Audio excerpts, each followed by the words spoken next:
Un marathon. Pour les détails, nous accueillons José Blaisès. Bonsoir José. Bonsoir Laurent. Demain, il n'y aura pas de 9-7-3 chrono. On va donc être bien attentifs ce soir. À la une, le marathon de l'espace, bien sûr. Plus d'1 millier de coureurs réunis à travers Kourou pour un peu plus de 42 km. Le rendez-vous séduit toujours autant. Et ils sont 76 athlètes en individuel, 186 par équipe de 5 coureurs. C'est un bon score pour le Toucan Athletic Club de Kourou.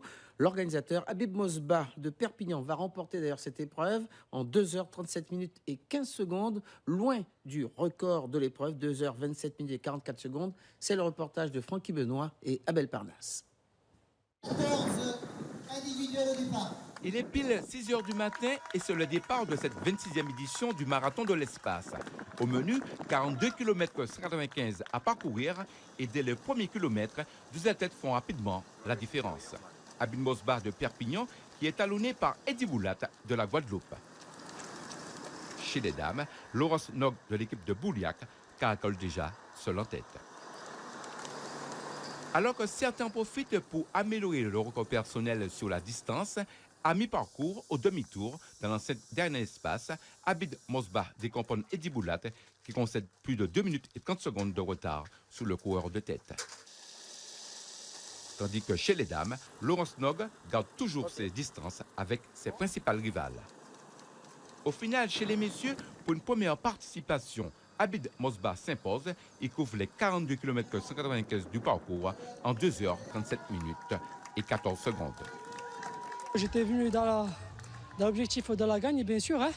Donc après, les conditions optimales, bon, je sais quand même qu'elles sont élevées.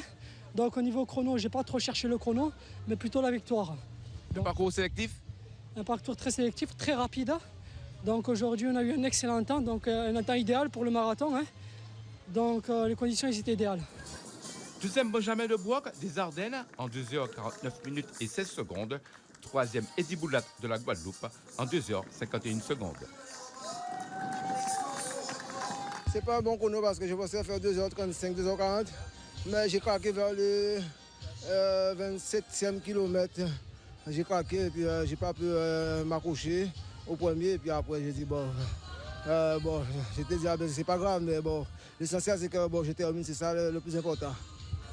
La première féminine est Laurence Nog en 3h27 minutes et 41 secondes.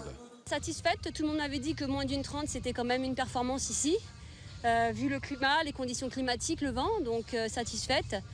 En plus, dans la nuit, j'étais très fiévreuse, j'étais à 39 de température à 2h du matin, donc j'étais un petit peu incertaine sur le départ, donc je me suis gérée et plutôt satisfaite. Comme équipe des relayeurs, c'est le 3e REI qui termine en 2h32 minutes et 58 secondes. Voilà, heureusement que c'est la V-Sud et heureusement qu'on a assuré notre contrat avec le commandement. On est bien content, on est parti jusqu'au bout et c'est ça l'essentiel. Prochaine épreuve pour la course à pied, c'est le 21 mai prochain pour le semi-marathon Tonap Makoya, départ à 17h.